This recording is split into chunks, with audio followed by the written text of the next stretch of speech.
इसलिए ज्यादा समय अपने लिए लगाया करो। अपने आप को देखो, अपने आप को टटोलो, खोजो भीतर क्या क्या कमी है, देखो कि अभी हम कैसे हैं, अभी भी इंसान बने कि नहीं बने।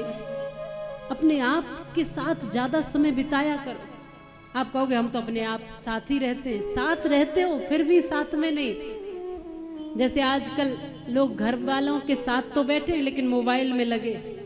6 लोग हैं, 5 लोग हैं, 4 लोग हैं, 8 लोग हैं, जितने भी लोग हैं सब अपने अपने मोबाइल में लगे। 1 घंटे सब मोबाइल में लगे हुए, तो साथ में तो बैठे हैं पर होकर भी साथ में नहीं।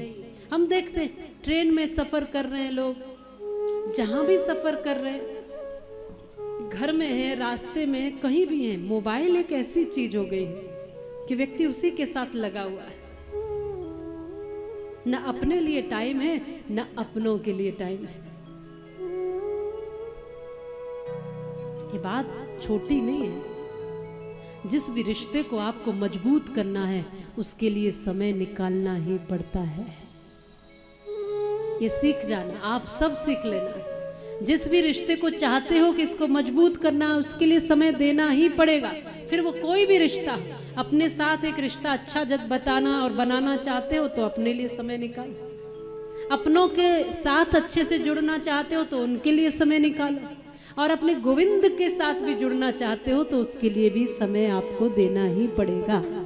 ये निश्चित है। किसी भी रिश्ते के लिए समय चाहिए ही चाहिए, समय देना ही पड़ेगा। और आज समय किसी के पास नहीं, ठाकुर जी के लिए भी नहीं, अपने लिए भी नहीं, अपनों के लिए भी नहीं। ये समय जा कहाँ रहा है यही नहीं पता चल रहा है। इस समय में तुम कर क्या रहे हो पता ही नहीं चल रहा है। और इस समय को देखो, जब देखो व्यक्ति कहता है मेरे पास समय नहीं।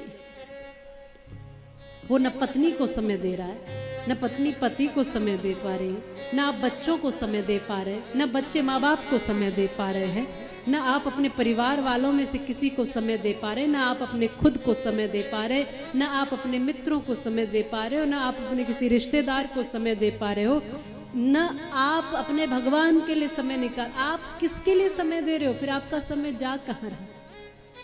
बोलो। जिसे देखो वही शिकायत करेगा आपसे जरूर कि भाई हमारे लिए तुम्हारे पास समय ही नहीं।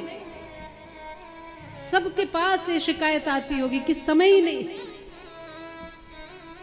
कहा साधुओं ने जाओ घर, पर आत्मदेव ने पैर पकड़ लिए, कहा कोई फल दो, कोई आशीर्वाद दो। तो संतों ने आशीर्वाद दिया और कहा इसको अपनी पत्नी को दे देना, वो जब इस फल को खाएगी और नियम व्रत से रहेगी तो सौभाग्यशाली संतान पैदा होगी और पूरी दुनिया में तुम्हारा नाम यश ऊंचा करेगी। लेकिन धुंधली को थोड़ा सा शंका थी, वो दुविधा में थी कि क्या करें, खाएं नहीं खाएं, और दुविधा में दोनों गए। माया मिली न राम कहते, दुविधा में सब चला जाता है।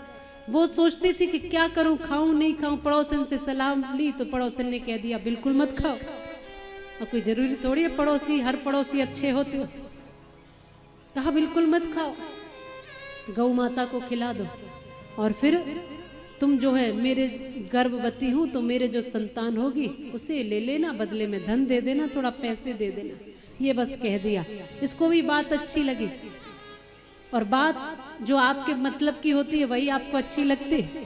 अच्छी बात सबको अच्छी लगी है जरूरी थोड़ी है, लेकिन आपके मतलब की बात होगी तो आप कहते हैं हाँ बात बहुत बढ़िया है।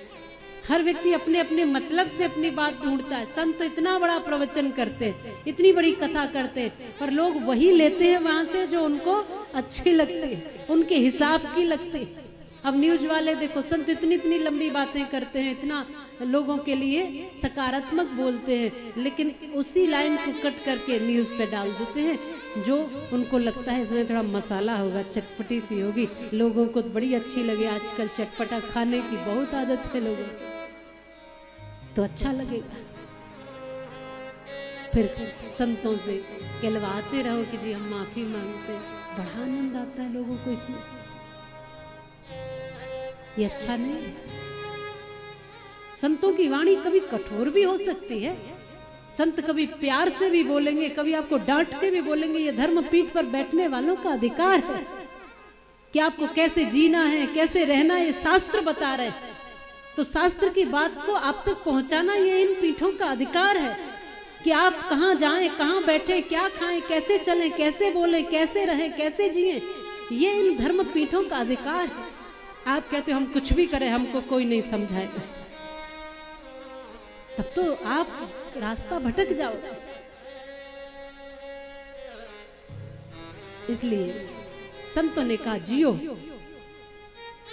लेकिन संतों की बात समझ जल्दी आती नहीं, सबको नहीं आती। धुंधली ने फल गौ माता को खिला दिया, झूठ बोल दिया पति से मैंने फल खा लिया, फिर झूठ बोल दिया मैं गर्भवती हो गई, फिर झूठ बोलती चली गई। और एक बार झूठ बोल दो, उस झूठ को सही करने के लिए आपको 100 झूठ और बोलने पड़ते हैं।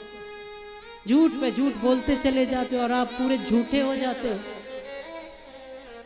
इसलिए पहला कभी गलती से झूठ निकल भी जाए तो वहीं रुक जाना, बदल लेना, कान पकड़ लेना, प्रभु मुझे क्षमा करना, अपने जीवन को बदल लेना।